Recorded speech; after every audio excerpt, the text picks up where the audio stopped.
Hello Kamoto Info. Hanap mo ba ay sulit at reliable na motor? Great news dahil ang topic nating today ay ang Honda Dio. Dito pag-uusapan natin ang presyo, specs at iba pa. Simulan na natin. Makikita sa screen ang suggested retail price, down payment, hulog monthly at marami pang iba sa pagkuha ng Honda Dio. E-check mabuti ang mga details kung nagbabalak kang kumuha ng installment na Honda Dio. Kung gusto mo ng motor na affordable at maganda ang features, Honda Dio na yan.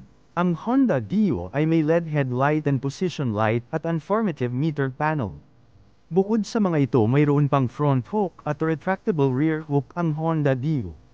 Naka-secured key shutter with seat opener na rin ito, malaking U-box, wide step floor at wide dual seat.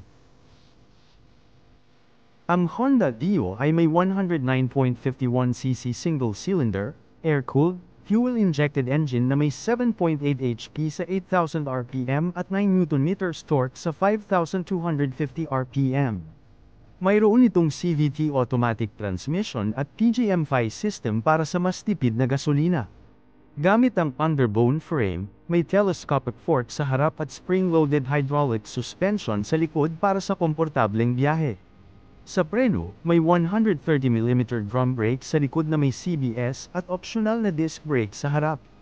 May tubeless tires na 90/90/12 sa harap at 90/110 sa likod para sa mas matatag na kapit sa kalsada. Ang Honda Dio ay available sa mga kulay na Candy Jazz Blue at Variant Orange.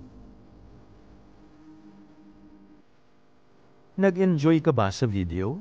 Huwag kalimutan mag-like at subscribe sa Moto Info para updated ka sa latest motorcycles dito sa Pinas. Thank you for watching. See you sa next video. Bye!